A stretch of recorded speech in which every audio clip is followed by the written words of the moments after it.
Di mana orang salat berarti orang mempersiapkan jang maut. Urang ngazakat mempersiapkan jang maut. Urang puasa mempersiapkan jang maut. Urang haji mempersiapkan jang maut.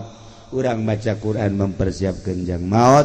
Urang tahajud, urang duha, zikir, maca sholawat, berbagai kehadean-kehadean yakni ngalaksanakeun ibadah eta adalah jang mempersiapkan maut mebeh datang maut. Berarti geus aya cahaya. Nah, tapi cek Kangjeng Nabi tadi teh inggis sanajan urang ibadah bae tetapi eueuh cahayaan ngan meunang capek doang. Ngan meunang capek doang tah ieu perluna cahaya. Kos kumaha sih cek para sahabat Gusti Rasul eta meunang capek doang. Nah henteu nyaho kana kaagungan Gusti Allah. Lamun urang ibadah teu nyaho kana kaagungan Gusti Allah naon bedana jeung salat budak leutik. Sanajan capek ibadah lantaran teu nyaho kana kaagungan Gusti Allah, ongkos salatna budak leutik eueuh nanaonan. Jadi kudu urang teh memperhatikeun kamaha agungan Gusti Allah Subhanahu wa taala. Nah anu mantap ibadahna ulah aya muatan-muatan. Geus kunaon eta getol amat maca shalawat, dagang karung abeh laku. Eta ngaranna ibadah eueuh nanaonan kos kitu. Capek eta ibadah kos kitu. Capek pen. Ulah kitu aran. Atuh. Sakalina maca sholawat, maca kulhu kukulak mah teu maca kulhu kabari. Bulan Rawah maca kulhu ngaji. Dibaca bae ku nyanes. Ditanya, ngaji maca kulhu. Hayang naon sih maca kulhu mah haji nu sabenerna.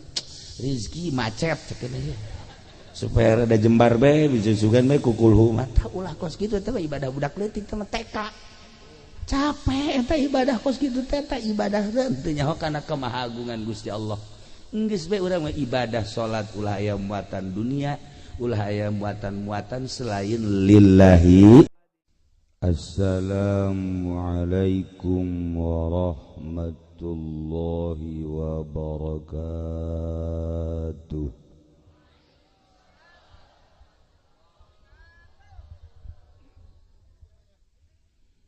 Alhamdulillah wassalatu wassalamu ala rasulillah Muhammad ibn Abdillah wa ala alihi wa sahbihi wa mawala amma ba'd. Faqala Allah ta'ala fil Qur'anil Karim wa huwa asdaqul qailin. A'udzu billahi minasy syaithanir rajim. Wa dzakir fa inna dzikra tanfa'ul mu'minin. Al-ayat.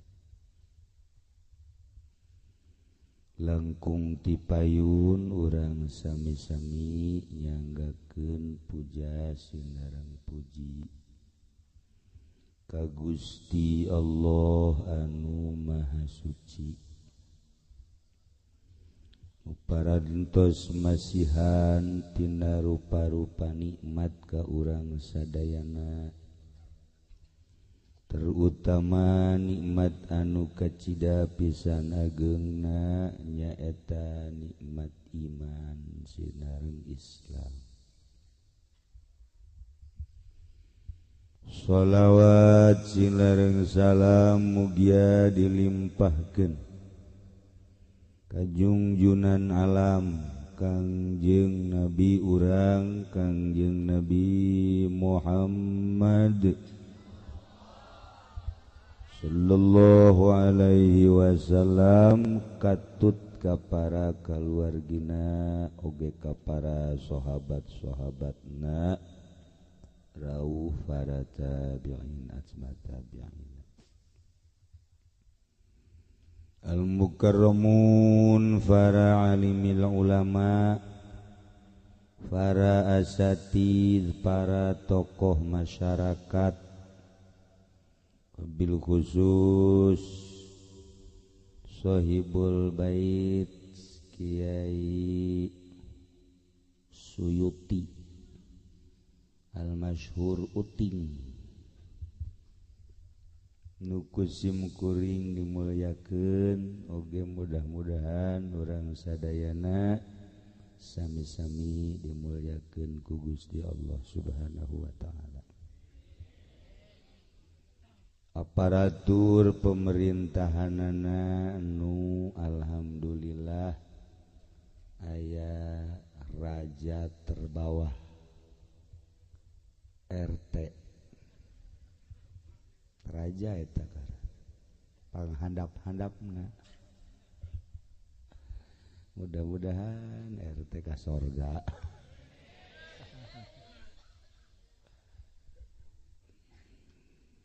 Kalayan inayah ti Gusti Allah alhamdulillah dina wengi Jumat ieu urang ku Gusti Allah parantos dipastikeun kumpul di dieu di kampung sayur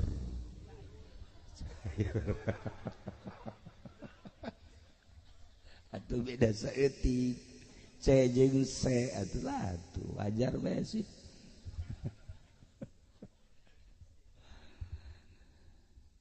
Dina raraga ngabesuk almarhumah Ibu Murdiah nu anjeunna geus balik ka lembur aslina nu kuari ku urang osok diomong-omong urang teh ngumbara bakal balik ka lembur aslina tah Ibu Murdiah geus balik tinggal ieu nu araya geh bakal barawi nu pantes-pantesna balik nu kolot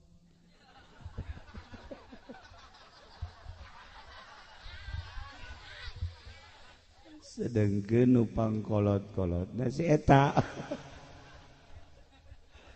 aduh geus kolot mah asal muriang saeutik asana sales mah bae asana ieu nu ieu nu bakal ngadatangkeun ka lembur asli teu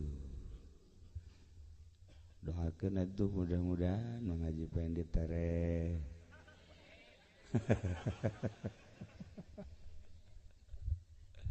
dikitu-kitu gae can waktuna batun teu bae sebab atuh nu maot eta nu ngora deui datang ka Haji Pendi teh kesal sial jeung batur lain geura ka aing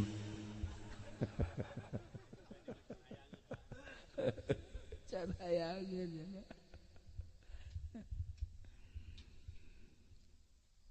lamun urang nyaritakeun tentang balik ka lembur asli atuh resep resep hayang teu hayang sadar teu sadar bakal bae nu embung-embungan ge bakal bae nu hayang-hayangan atuh komo pokona nu susah nu sugih pejabat rakyat kiai ustad santri petani bakal paraeh kabeh bakal maraot kabeh Masya Allah orang aya inget kadinya mata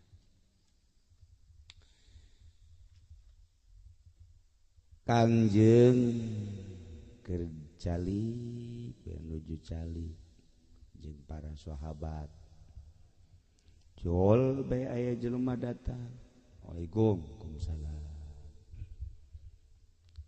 kula datang ka dieu coba Tuhan alimni goro ibal ilmi coba abdi pagahan ilmu nu aneh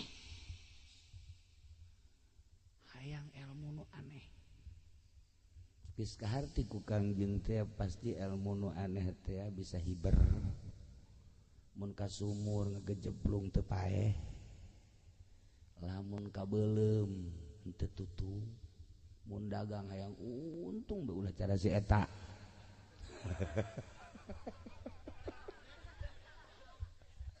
eta ilmu nu aneh aya jaho ka hate-hate jelema maksudna kan gitu. Cik Kangjeng Nabi apakah anjeun geus nyaho kana dasar ilmu? Cik eta lalaki tuan aya dasar ilmu naon? Cik Kangjeng geus nyaho can anjeun ka Allah. Atuh nyaho. Allah mah nu disembah ku kula. Geus can dilaksanakeun hak-hakna. Emang aya hakna naon? Hak Allah teh nu kudu dilaksanakeun eta ngaranna dasar ilmu. Kituan maksudna hak Allah nu kudu dilaksanakeun teh naon? Nu kudu dilaksanakeun nyaho henteu maneh kapaeh. Paeh. Atuh tuh mah sering jajana manggihan nu paeh mah. Nyaksian nu paeh. Tah. Geus encan mempersiapkeun jang paeh. Sadar henteu bahwa maneh bakal maot. Lamun maneh sadar bakal maot, kemudian geus ngalaksanakeun jang pibekeleun engke ba'da maot. Geus jan. Eta naon teh Gusti nya kos kitu naon? Umata kula waka nyaritakeun anu aneh-aneh ilmu mah cak Kangjeng Nabi eta beta bekal paeh eta aneh. Ulah waka jeung hayang sagala bisa hiber. Ulah kos kitu. Tah mah Haji Pendi geus leuwih teh Haji Pendi mah mun ditanya isuk poe naon nya mah nyahoan. Wow, jagonya nama tuh. Nah, eta Haji Pendi isuk naon poe naon nyahoan nya nama. Sebab naon isuk bakal anu nagih. Nyaon. Ilmu gaib teh jagonya eta. Ya Allah, ya Rabbi. Tah, cek Kangjeng Nabi geus ulah nu aneh-aneh. Geus. Lamun sadar bakal maot, mempersiapkeun jang bakal saenggeus paeh eta termasuk ilmu nu aneh. Gas, bari mau balik ke Kangjeng Nabi. Laksanakeun heula eta. Ke geus dilaksanakeun eta, karak balik deui ka dieu. Nanya deui hayang ilmu naon? Eta si lalaki langsung balik mingpiung. Nyaho teu mingpiung? Urang dieu nyaho ka mingpiung teh. Atuh nyaho jorong lembur. Balang dia aing ge nyaho ti dieu. Jadi mingpiung mah geus teu nyelek-nyelek deui ngaranna mingpiung ngaranna. Lewosot da geus teu nyelek-nyelek. Eta ngaranna mingpiung nu kos kitu. Kos jelema ditolak cinta. Nah eta mingpiung.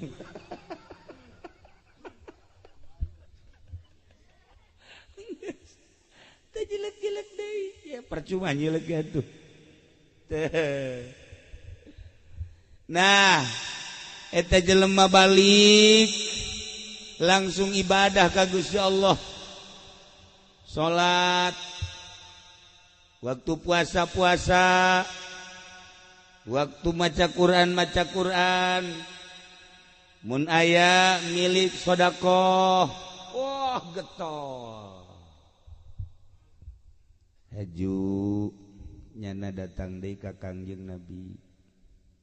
Tuan, alhamdulillah sakumaha ku Tuan geus dicaritakeun abdi titah ngalaksanakeun persiapan yang maot. Waduh, deuleu tah tarang harideung tah. Tarang harideung. Purutan eta. Haji Pendi hideung. Sarua nya ge hideung.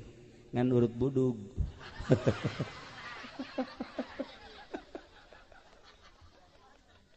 Sugan teh urut sujud. Orang urut bisul. Ya Allah.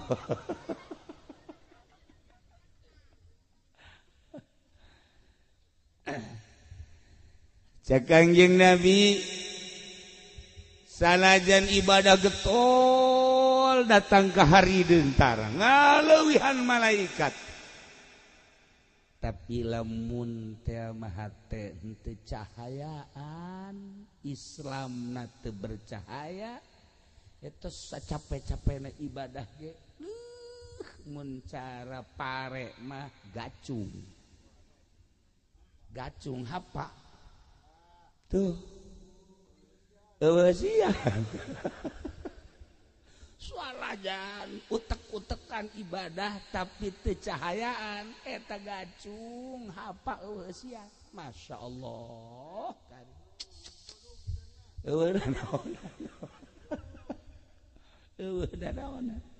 nah nu mantak urang kuari alhamdulillah kumpul di dieu kabeh agamana akur Islam sedengkeun Allah geus ngajelaskeun inna dina indallahil Islam saenyana agama nu dipikaridho ku Gusti Allah agama Islam jadi berarti urang di dieu kabeh geus aya dina ridho Allah subhanahu wa ta'ala wa may yabtaghi ghairal islami dinan fala yuqbal jelema anu neangan agama beragama salian Islam moal diterima di akhirat termasuk kana minal khosirin rugi na di akhirat disate ke kerecek tak urang makan imal aya nu disate paling ge dijeburkeun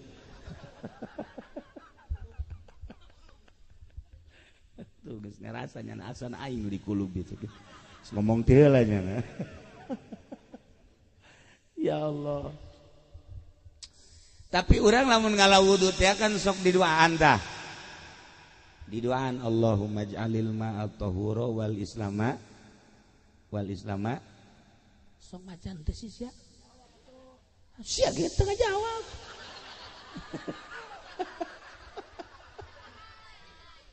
urang lamun ngeuk Allahumma ij'alil ma'a tahura wal islama nuro tuh Allahumma ij'alil ma'a tahura he Allah muga ngajadikeun Tuhan Gusti kana ieu cai suci turun nyucikeun wal islama nuro jin supaya ngajadikeun Islam cahaya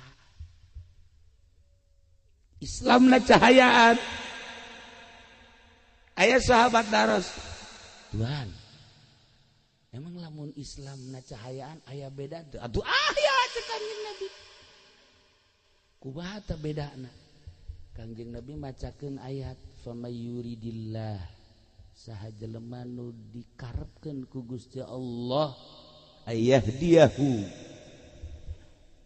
dituduhkeun ku Gusti Allah yaj'al sadrahu digajadikeun ku Gusti Allah dadana hatena insyirah jembar lapang yashrah sadrahu lil Islam amma yuridillah saha jelema nu dikarepkeun ku Gusti Allah ayahdiyahu dituduhkeun ku Gusti Allah yashrah sadrahu lil Islam jembar hatena di samping daek narima kana Islam kos urang insyirah jembar cahayaan hatena teh cahayaan cek sahabat teh Tuhan aya nu cahayaan hatena kos kumaha sih engke eta praktek-praktekna pibuktieunaana lamun hatena cahayaan Islamna berarti bagus di mana Islamna bagus dina harti cahayaan teh na ieu aya 3 rupa nomor kahiji cak Kangjeng Nabi resep jasa ngalaksanakeun ibadah nomor kedua di mana-mana cahayaan narima kana naon papasten ti Allah nomor katiluna bakalna pikiranna ka akhirat bae ninggalkeun pikiran dunia tah eta nu kitu cahayaan hatena tah balikan deui supaya tenget deh abeh urang cahayaan apa henteu hate urang nomor kahiji diberi resep jasa ibadah ka Gusti Allah resep beta asal aya tongtrong we haju bae diome resep nya resep ngombe tongtrong tah sarua jeung ngombe tasbih gitu tah ai babacaan mah tilok tasbih di kieu-kieu beset bawa tasbih tuh bener ai babacaan mah tilok babacaan lagi ngan kieu doang kabayar moal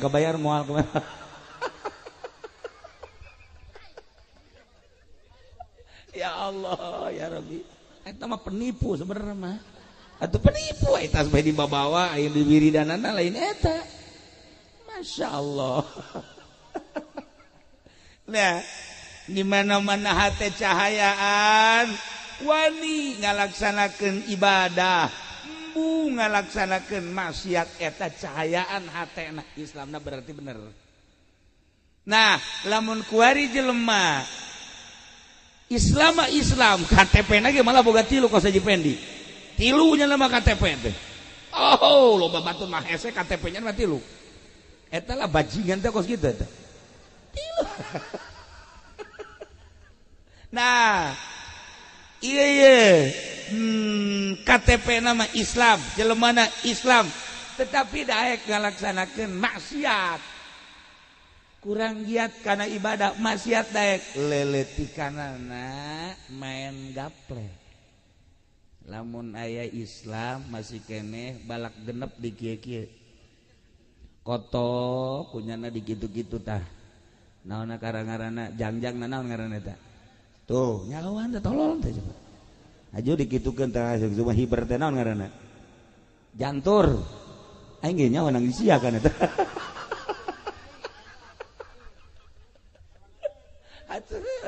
aja lamun kotok dikitu-kitu teh tah uluna naon tah ngaranna dipale eta teh diadukeun bareng kos kitu eta urang cayur tolol tah kos kitu tah urang cayur eta pagawe mang cayur eta sebenarnya nah lamun masih keneh daya kos kitu tah nya Islam mah Islam tapi daek keneh main remi daek keneh main catur daek keneh main gaple anu osok di kitu-kitu teh vlog naon tah ngaranna tuh nyahoan bandarna renyana meureun mudah-mudahan kabawa ka akhiratnya mangajinya tah eta daek keneh kos kitu minimal boga TV keneh tuh nonton TV naon maksudnya coba mun pake maca sholawat sabaraha jam eta nonton TV mun pake maca sholawat Masya Allah sabaraha ratus urang kieu bae di TV kos do oplo eta sebenarnya teu hayu saya pikir ku otak terus dengar orang kene mah potongan kos kieu atuh aja huis geus lain di hulu ka jembut-jembut masa kene nonton TV tah nah geus mulai tah berarti tah Islamna geus teu bercahaya geus teu bercahaya tah Islam mun daek kalaksanakeun maksiat berarti Islamna geus teu bercahaya lamun geus teu bercahaya sakumahakan Gusti Allah dina Al-Qur'an wa may yaj'alillahu lahu nura fama lahu min nur lamun ku Gusti Allah geus teu dibere cahaya atuh eueuh cahayaan ana eueuh cahayaan teu meunang neuleuh jahe asal neuleuh jahe baju kieu teu kiceup-kiceup kieu tapi mah uting wajar lah neangan deui tuh saya calonna nah eta masalah dua habak sekali lah tah iya lamun geus eueuh cahayaan hate atuh geus abrut-abrutan maksiat terus Islam tapi terus we maksiat mulai tah lamun geus loba maksiat ibadah teh ibadah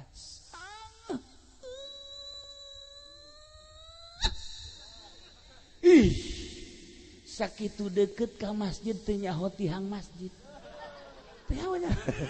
Deket ka masjid mau ditanya tiang masjid sabaraha? Wallahu a'lam. Weh, sia ka masjid. Emang aya naon? Karpetna geus diganti ku ari. Bener sia. Yeuh, ku ari mah wow, hebat biasa. Nyana ka jinya ka masjid goblok jantu cak nya teh. Keluar deui tolol teh coba. Atuh dilalaga kitu supaya ka masjid. Cuma ka masjid nempo doang di jendela. Ya tuh diganti. Atuh geus bae teu asup-asup acan. Eta berat dek asup ka masjid tah ieu eueuh cahayaan. Eueuh cahayaan wa man lam yaj'alillahu nuro fama lahu min nur. Lamun ku Gusti Allah henteu dibere cahaya, eueuh cahayaan. Di mana-mana geus eueuh cahayaan, sangheut ibadah teh sangheut asal geus dibere sangheut berarti nutup lawan sorga. Nu muka lawan tuh dia paling teu sia horeng. Tuh. Dah, ya kira-kira ieu mah ngaji nu di dieu ya kira-kira ieu nu di dieu ieu. Ieu cahayaan apa henteu sih sebenarnya? Guys. Urang mah neuk danya be cak urang dieu mah ngaji pe di cahayaan teh. Tuh, henteu. Eta ku kabehan. Henteu cenah deui. Berarti budak palinter. Nyaho nyana ge Rusdi. Atuh gebelek begadeulan. Eueuh cahayaan sakieu. Sebab carita TV nyana pangbogaan panggedena. Carita HP boga 3 HP-na. Atuh carita tilok ngabohong raja bohong. Atuh geus eueuh cahayaan budak ge nyahoan henteu cak cenah. Geus teu kudu hese-hese teu kudu kakolot ka budak bae. Biasa kali deui cahayaan teh. Tuh.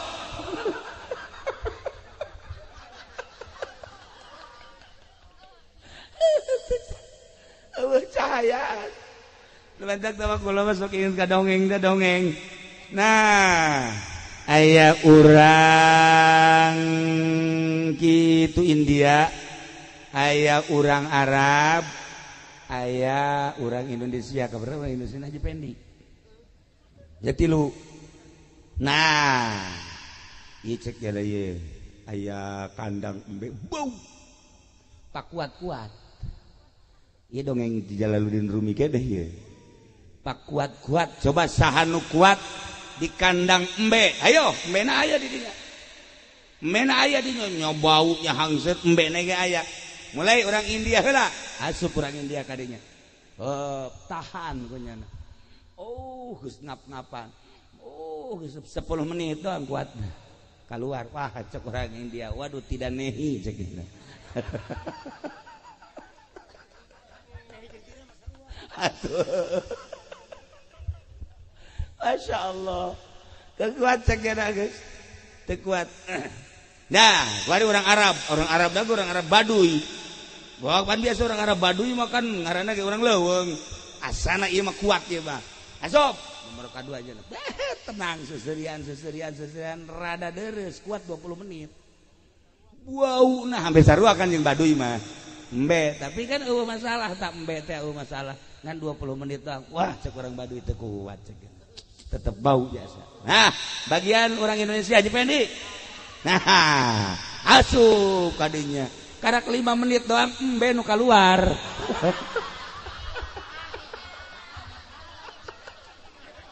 Cak embe teu kuat aing gitu.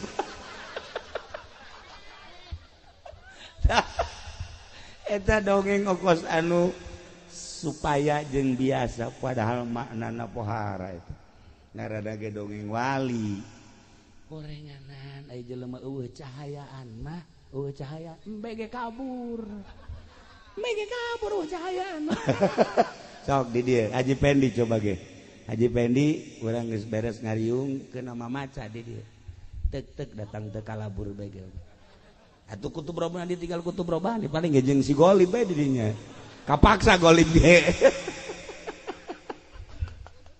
tah ieu ulah lalawara eueuh cahayaan teh eueuh cahayaan ulah manusia embe ge kalabur bau di samping bau henek di samping henek teh seueuh sok saha nu betah deket Mang Haji Pendi. Ayo coba.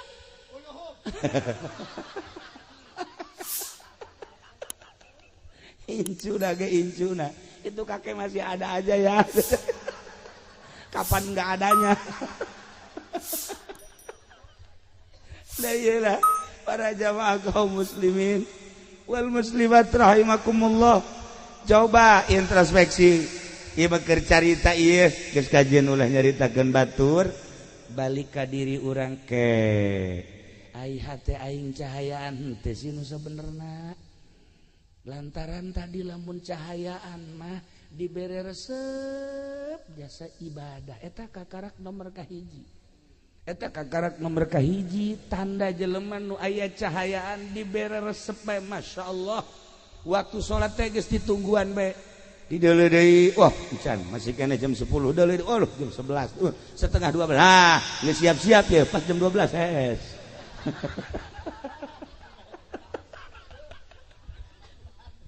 Eta cahayaan aya cahayaan masyaallah geus ke malah ka sare cek nya sakedeung deui salat besi tinggalin berjamaah aya cahayaan eta nu kos kitu ngaran beres datang waktu salat qobliyahna ba'diyahna beres eta terus wiridanana komo datang ka haju terus maca Quran ya Allah ya cahayaan eta nu kos kitu tuh kaluar di masjid urang ngantongan duit dirinya aya kotak nah hasibkeun ieu kotak itu dibongkar orang etek urang cayur gegedena urang pondok etalah cahayaan mah kos kitu tah ka budak deudeuh ka sesama nyaah ka saluhureun hormat eta ngaranna aya cahaya nginaheun lamun hate geus aya cahayaan sebab pada dasarna jelema ngudag-udag cahaya lamun Kangjeng Nabi dibahasakeun cahaya diudag kabeh sebab ieu kabeh ge tidak cahaya Kangjeng Nabi urang Kangjeng Nabi Muhammad sallallahu alaihi wasallam langit tina cahaya Kangjeng bumi tina cahaya Kangjeng wabeh alam gunung laut berikut hewan-hewan termasuk urang tina cahaya Kangjeng Nabi Muhammad sallallahu alaihi wasallam nah tinggal ieu di diri urang aya cahayaan ta eueuh urang anu ngarti urang nu nyaho urang nu sadar ketika aya cahayaan dibere resep urang ibadah dibere daek urang ngalaksanakeunana dibere tenang yashrah sadrahu lil Islam jembar hate nomor kadua narima cak Kangjeng Nabi tina papasten artina narima Kangjeng Nabi tina papasten teh kumaha Allah bae lantaran hakim nu paling adil iwalti Gusti Allah Subhanahu wa taala ku urang apan osok dibaca alaisallahu bi ahkamil hakimi ulah di bejaan surat naon eta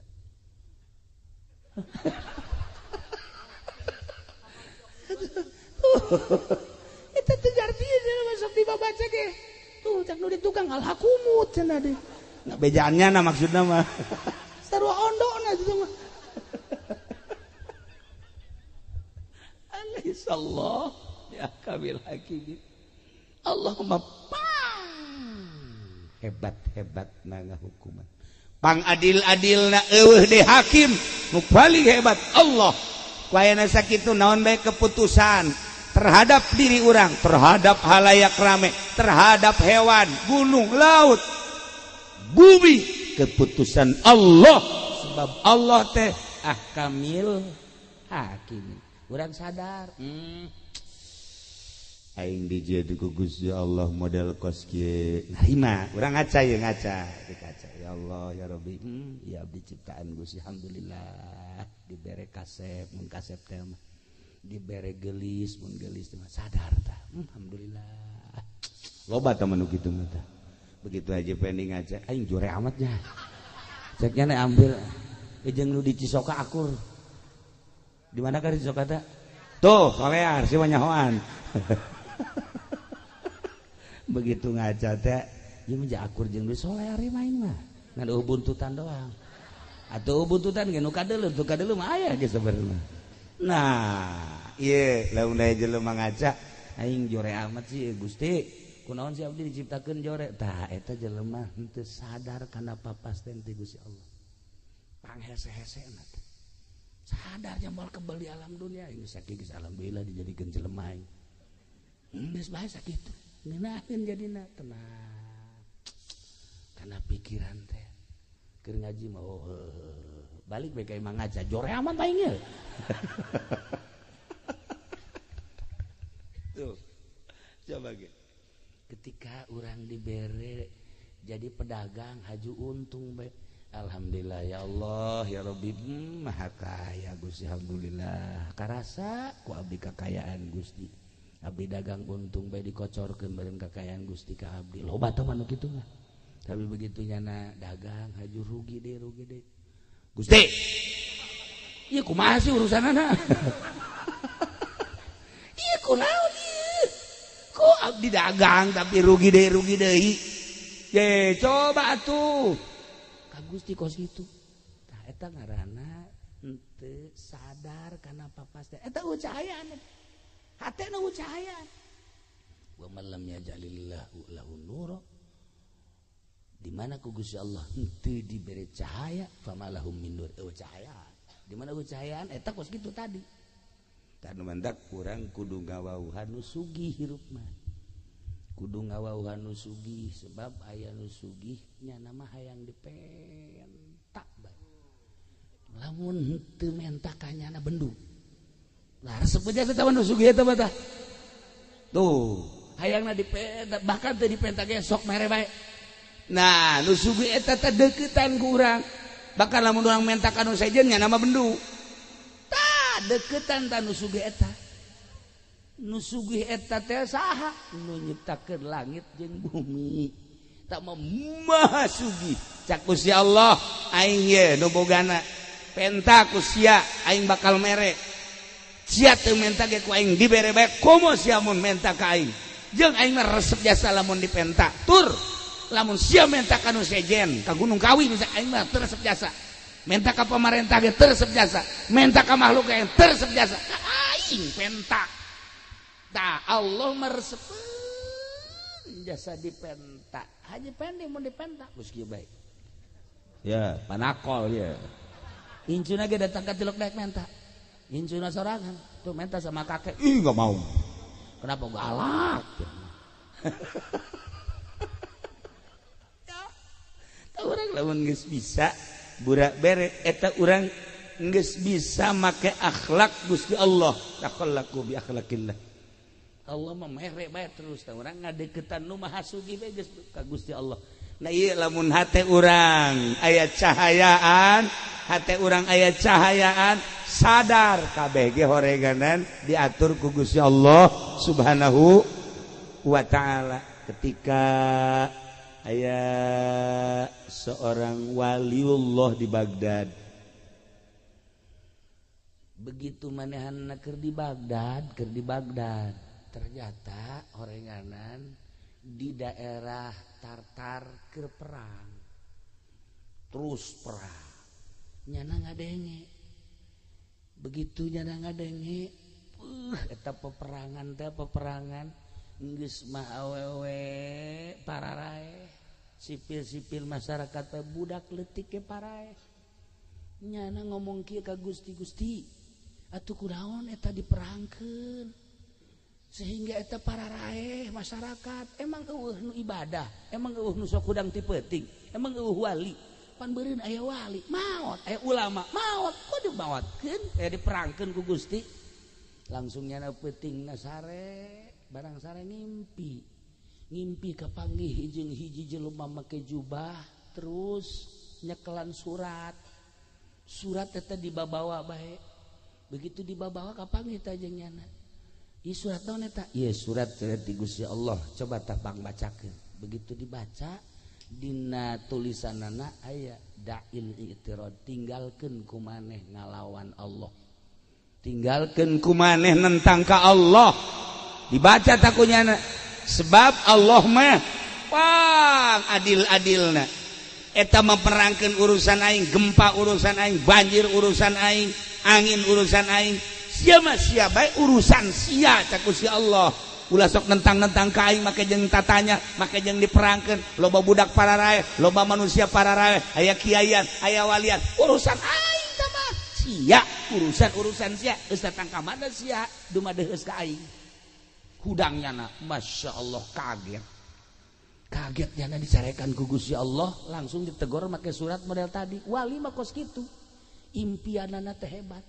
Aing ngadenge Haji Pendi mangimpi teh, ya Allah ya Rabbi diudag-udag genderuwo. Aya ngimpi kos kitu eta.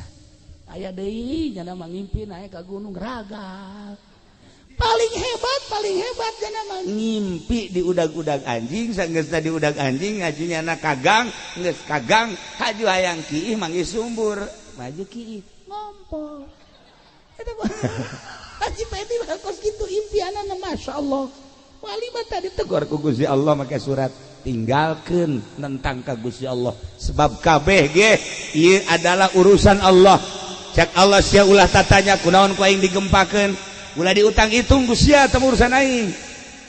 Kunaon eta teh ku aing dianginkeun, ulah make diutang hitung teu urusan aing. Kunaon diperangkeun, ulah make jeung tatanya urusanana teu urusan aing. Sebab aya jelema anu ku aing di maotanana melalui senjata-senjata, melalui pedang-pedang jeung sajabana. Hakikat nama horenganan eta teh deuk di maotan ngan carana Gusti Allah.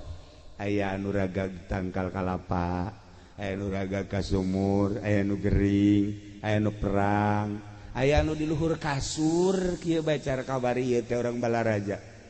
Datang ke Tangerang, jung ngopi ku pemajikan dijieun kopi, dijieunkeun kopi, jung nginum kopi bari ngarokok.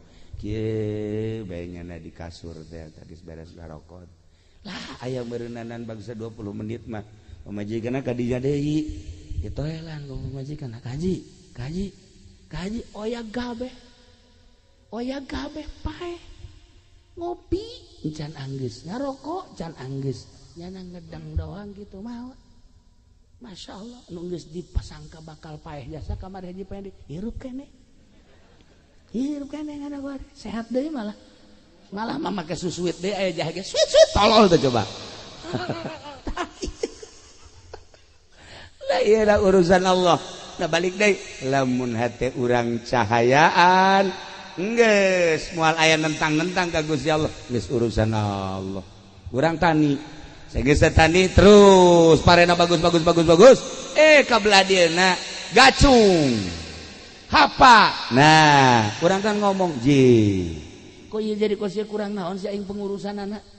Iya Allah ya Rabbi Gusti urang maka Gusti deui bae naon teh Gusti ya kok ieu kurang naon ieu da pupuk da lain sebagainya urusan aing teh Gusti Allah siana sing sadar.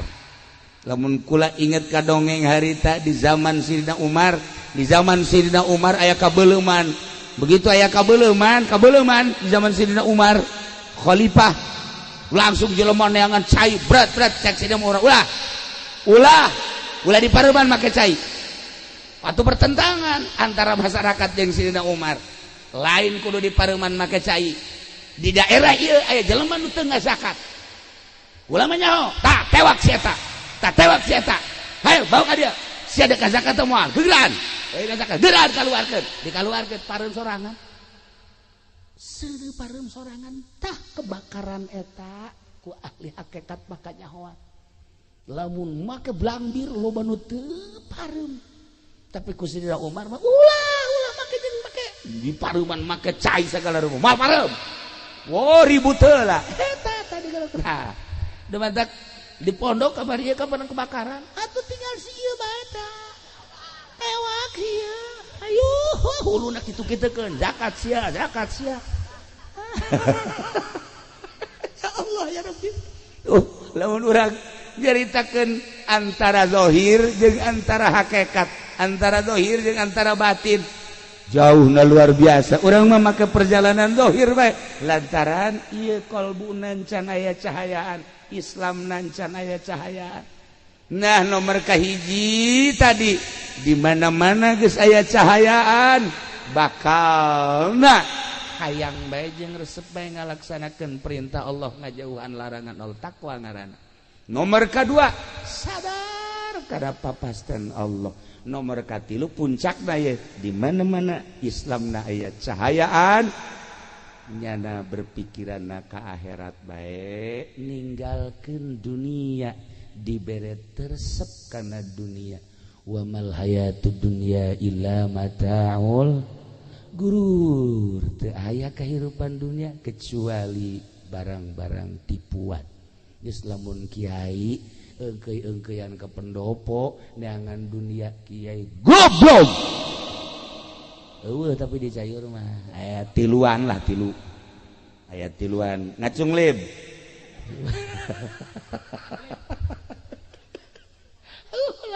Ulah neangan dunia.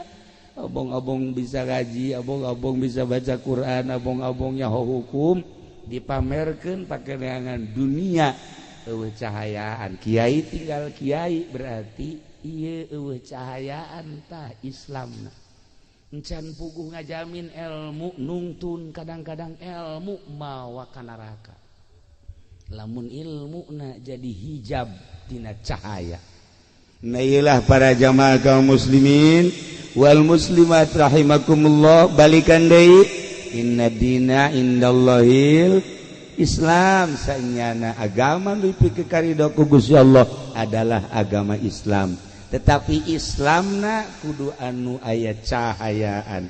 Sakumaha tadi lamun Islamna aya cahayaan maka aya tanda-tanda hiji tanda Islam aya cahayaan daek ngalaksanakeun parentah Allah embu ngalaksanakeun laranganana daek ngalaksanakeun parentah Allah ngajauhan laranganana eta berarti mulai cahaya nomor kahiji.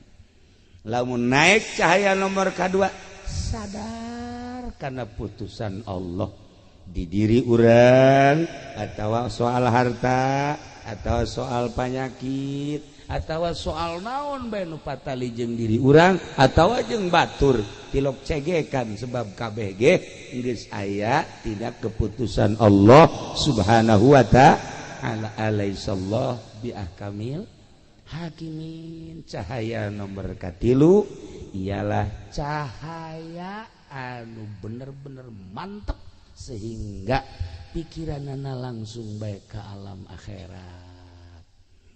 Mohokeun alam dunia dibere resep kana dunia. Etalah nu paling istimewa cahaya Islam anu nomor katilu. Geus urang mimitian tina awal carana kumaha supaya cahayaan eta teh tadi cak Kangjeng Nabi geus encan maneh ngalaksanakeun hak Allah. Naon? Ialah mempersiapkeun jang maot mebeh datangna maot. Eta adalah memerlukan cahaya. Di mana orang sholat berarti orang mempersiapkan jang maut. Orang ngazakat mempersiapkan jang maut. Orang puasa mempersiapkan jang maut. Orang haji mempersiapkan jang maut. Orang baca Quran mempersiapkan jang maut. Orang tahajud, orang duha, zikir, maca sholawat, berbagai kehadean-kehadean yakni ngalaksanakeun ibadah eta adalah jang mempersiapkeun maut mebeh datang maut. Berarti geus aya cahaya. Nah, tapi cak Kangjeng Nabi tadi teh inggis sanajan urang ibadah bae tetapi eueuh cahayaan ngan meunang capek doang. Ngan meunang capek doang tak perluna cahaya. Kos kumaha sih cek para sahabat Gusti Rasul eta meunang capek doang. Nah teu nyaho kana keagungan Gusti Allah. Lamun urang ibadah teu nyaho kana keagungan Gusti Allah naon bedana jeung salat budak leutik. Budak leutik salat mah salat bae pan teteh ge cenah salatna ge. Ja teu nyahoeun kana agungna Gusti Allah. Sok geura teangan budak leutik lamun tarawih teh Haji Pendi salat tarawihna masa sih babaturan keur sujud di kitu-kitu pelerna. Eta kan berarti budak leutik sama salat kos kitu bang. Giliran nya ndek diuk diteneunan parantina kol bedug di dieu tah. Atur aku eta karena salat budak leutik teu nyaho kaagungan Gusti Allah. Sanajan capek ibadah lantaran teu nyaho kana kaagungan Gusti Allah, ongkos salatna budak leutik eueuh nanaonan. Jadi kudu urang teh memperhatikan kamaha agungan Gusti Allah Subhanahu wa taala. Nah anu mantap ibadahna ulah aya muatan-muatan. Geus kunaon eta getolamat maca shalawat, dagang karung abeh laku. Da eta ngaranna ibadah eueuh nanaonan kos kitu. Capek tata ibadah kos kitu. Capek pen. Ulah kitu ada. Atuh. Sakalina maca shalawat, maca kulhu kukulak mah teu maca kulhu kabari. Bulan Rawah maca kulhu ngaji. Dibaca bae ku nyanes. Ditanya, ngaji maca kulhu. Hayang naon sih maca kulhu mah haji nu sabenerna. Rizki macet cekeun aja. Supaya ada jembar be bisa sugan be kukulhu mata ulah kos kitu teh ibadah budak leutik teh TK capek eta ibadah kos kitu teh ibadah teu nyaho kana kemahagungan Gusti Allah geus be urang mah ibadah salat ulah aya muatan dunia ulah aya muatan-muatan selain lillahi taala karak ta eta ibadah nu mantep geus aya cahayaan tah mun masih keneh muatan-muatan keneh bae mah cara nu calon lurah calon lurah teh kon bebereana pohara jasa eta teh nu kos kitu teh capek gawe teh kapake eueuh nanaonan sebab sedekahna aya karna hayang naik jabatan kitu keneh calon bupati Gus Puguh calon presiden tah mah haji penmentas ieu maka ditupan ka istana tolol henteu mending mun dibere henteu dibere onam kitulah para jamaah kaum muslimin wal muslimat rahimakumullah ala kadar gambaran hirup sakumaha tadi sahabat menta ilmu anu istimewa ternyata cak Kangjeng Nabi ulah hayang ilmu istimewa geus bae persiapkeun pelaksanaan ibadah jang menghadapi maut eta ilmu paling istimewa adapun kadituna lah cak Kangjeng Nabi gampang nu kadituna asal etana hebat karat ngan ulah ibadah ngan sakadar sigada hungkul tapi kudu didorong ku cahaya neangan cahayana dua cara hiji langsung boga guru aya nu nuduhkeun nomor kaduana babarengan jeung nu geus bisa insyaallah cahaya tersebut bakal nyinaran saetik engke bakal ngarti ketika orang geus ngarti berarti geus aya cahaya teu karasa neangan guru mursyid mah hese urang atuh babarengan besok geura urang lamun sering jering babarengan jeung Haji Pendi bakal karasa karung ayam memang ngarti ieu karung ayam cek nya teh ieu mah dodet jauh ka dodet segala nah ieu takos gitulah para jamaah kaum muslimin wal muslimat rahimakumullah persiapkan amal-amal jang maut samemeh maut geus maut cara almarhumah Nyi Siti Murdiah kabeh nu dibawa imah nu dibawa salaki ngan sakadar nganterkeun ka kuburan ku ari paring doa-doa anak kitu kabeh tatanggangan sakadar ngadadahan nu milu aslina ka kuburan mah salatnyana puasanyana zakatnyana sodakoh manehanana milulah ka jero kuburan teh ternyata horeng di jero kuburan teh anu sok disebut-sebut cenah urang di jero kuburan teh sempit horeng lega cenah di jero kuburan teh panas horeng tiis cenah di jero kuburan teh poek horeng caak cenah di jero kuburan teh urang sorangan horeng rame biasa di jero kuburan teh masya Allah bohong eta nu nyebutkeun di jero kuburan sorangan bohong nyebutkeun di jero kuburan poek bohong nyebutkeun di jero kuburan teh panas bohong ternyata Imam Ghazali nyana nyaritakeun di jero kuburan horenganan rame caang rame biasa sehingga nyana ngagerokeun ceng-ceng ka dieu sia ka dieu rame amat cek cenah ka dieu maneh ieu kasep amat saha cek cenah ieu kula salat teh ieu kula ngabaturan mamang cenah geus terus bae insyaallah terus datang ke mahsyar datang ke ditimbang kula batur ya Allah aya ieu saya ieu kula zakat cekeuna ya Allah aya ieu kula tahajud teh ieu salat hajat masyaallah barang Haji Pedi teh di jero kuburan aya si hajore amat nya hideung nya jore nya culean deui ya Allah cak Haji Pedi si hajore amat bahasa pan batur Bang Haji ieu batur di mana aya eta nyadakeun si mbak teh ya batur ieu ya Allah ya Rabbi bakal ngabaturan urang di jero kuburan bohong urang hasud urang henteu salat urang teu zakat urang bakal ngabaturan urang sok renungkeun ku urang ketika urang di jero kubur bakal boga baturna urang nokos kumaha bakal ngabaturan jasa mangkaning eta ketika urang sering ngajembarkeun batur jembar kuburanana jelema datang Assalamualaikum Waalaikumsalam naon ya duh kula di kamari candar masyaallah atuh lain bebe aja di kamari ya cukup teh 500.000 Pak ieu tah alhamdulillah Pak Haji masyaallah kesia lamun teu boga deui senang hate geus jembar jero kuburan datang ka Haji Pendi Waalaikum Waalaikumsalam naon teh kula di kamari candar boan sia ye atuh neangan cara aing coba direk neangan sih atuh geus mabur sia ka ditu lah Masya Allah, cek ugal ledeg Haji Pendi.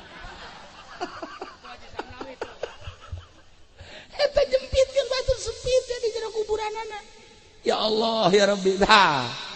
Urang ayeuna nyieun masjid tah neun kipas di masjid tiis. Jelema maca sholawat ka tiisan komo ase, nu ngaji ka tiisan komo ase. Di jero kuburanana tiis. Ya Allah malaikat ieu tiis daun eta teh cek malaikat teh tah kipas anu di masjid bo nyaho kieu mah kula meuli AC cekna ieu kipas anu dipasaku kula teh anu make nu jore teh eta kipas ge haju leumpangna ge kotek asal dikencengkeun we geus teu bisa muter janana ya Allah eta kos kitu ge tiis aduh nyaho kitu mah kula meuli nu bagus cek malaikat keur ieu sia tah kitu Haji Pedi bapan nyana mah lain meulikeun naon kipas malah kipas di masjid dicokot atuh panas cenah mah di kuburanana atuh cek Haji Pedi malaikat ieu naon li panas nah maling kipas ya mentek sih ada ngaji ke masjid gede.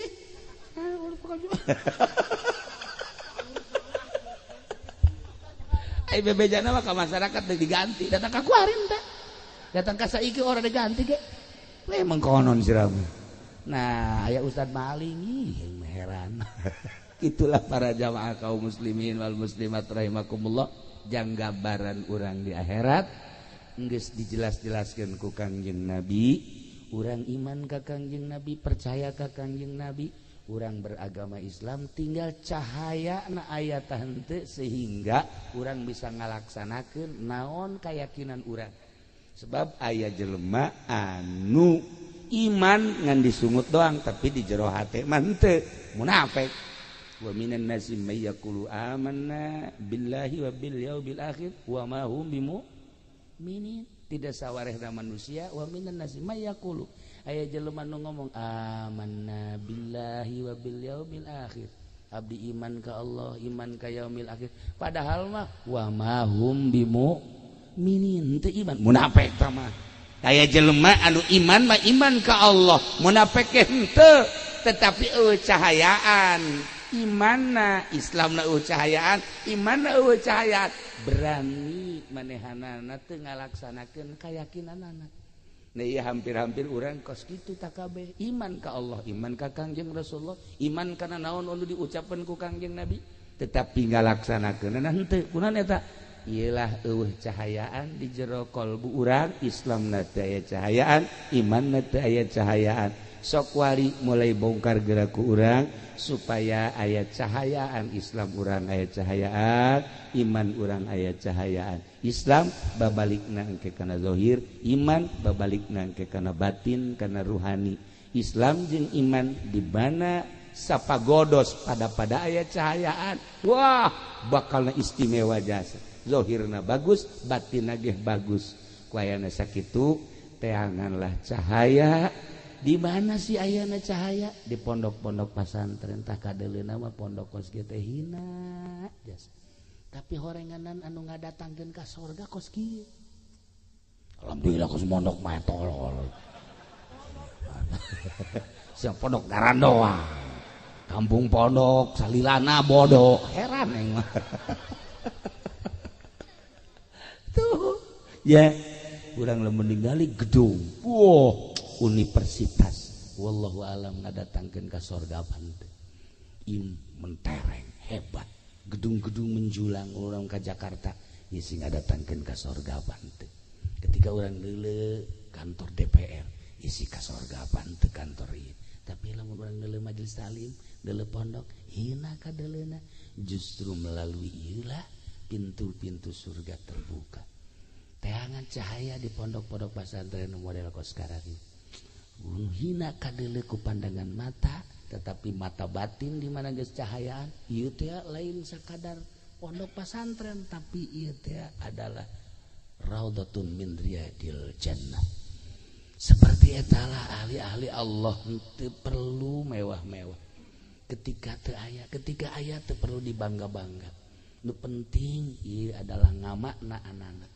gitulah para jamaah kaum muslimin wal muslimat rahimakumullah malam ieu urang diundang ku almarhumah Ibu Murdiah maksudna mepelingan ka urang wahai ahli-ahli cayur kula geus balik kalbur asli ente ge bakal baralik ternyata nu ngabaturan kula di jero kubur amal-amal kula amal salat amal puasa amal zakat amal-amal sedekah jeung sajabana amal ngaji jeung sajabana santri mah ujang ka neraka saudara santri mah ujang ka neraka santri mah kajun HS bae di kobongna surga tuh cuma teu percaya waduh sagalana ye atuh cara bae cicing lagi di taman surga deuk kumaha atuh ujang ka neraka Demantak santri mah sanajan amalna jore pan dikanarakakeun begitu deuk diasupkeun ka neraka aya utawi ye utawi geus kieu mah segede peureup ieu naon dia ye kula utawi nang ieu jurumiah di utawian nah cek malaikat naon sia ieu utawi ieu cek jana teh kula teh ieu saksi bahwa nyana teh di pondok pesantren hindah deui ka lawang nu ieu utawi aya deui bae di dieu terus we unggal lawang utawi iku malaikat ge sebeleun nya jagana nya dijagaan ku utawi iku bae bebe jaga Gusti Allah Gusti ieu ya utawi ikuan lah ka sorgakeun habek tuh ye batak santri wah ujang ka neraka para jamaah kaum muslimin wal muslimat rahimakumullah urang doakeun Ibu Murdiah mudah-mudahan dihampura sakabeh dosana dilegakeun di kuburanana dicaangkeun di kuburanana dibere kanikmatan kubur ku Gusti Allah sehingga nyana bisa tentrem nikmat menikmati naimul kubri kitu keneh keluargana mudah-mudahan dibere salalabar tur tawakal tur urang kabehan ge mudah-mudahan dibere cahayaan hate urang sehingga bisa nempo jeung ngalaksanakeun kana perintah-perintah Allah belah dituna mah kurang mudah-mudahan kabehan husnul khotimah di akhirat urang kabeh menuju surga di bawah bendera Kangjeng Nabi Muhammad sallallahu alaihi wasallam siapkeun cahaya setelah siapkeun cahaya laksanakeun melalui cahaya tersebut jang persiapan maut abeh urang aya dina ridho Allah Subhanahu wa taala. Allahumma shalli wa sallim ala sayyidina Muhammadin fil awwalin wal akhirin. Barik wa sallim wa radhiyallahu ta'ala an sadatina ashabi sayyidina Rasulillah ajma'in. Amin ya Allah ya rabbal alamin. Allahumma ighfir laha warhamha wa'afiha wa'fu anha wa akrim nuzulaha wa wasi' madkhalaha wa abdil hadaran khairan min dariha wa zawjan khairan min zawjiha. واغسلها يا الله بالماء والثلج والبرد ونقها من الخطايا kama yanqas thawbul abyadu minad danas waftah babas samaa'i li ruhiha wajafil ardu an jambaiha walakin hal amna wal hujjata yaumal qiyamah Allahumma arham ummat sayyidina Muhammad Allahumma ajbur ummat sayyidina Muhammad Allahumma asli ummat sayyidina Muhammad Allahumma farrijan ummat sayyidina Muhammadin sallallahu alaihi wasallam Rabbana taqabbal minna innaka antas samiul alim wa tub alaina innaka antat tawwabur rahim wa sallallahu ala sayyidina Muhammad wa ala alihi wasallam subhana rabbika rabbil izzati amma yasifun wa salamun alal mursalin walhamdulillahi rabbil alamin wallahul muwaffiq ila aqwamit thariq. Assalamualaikum warahmatullahi wabarakatuh.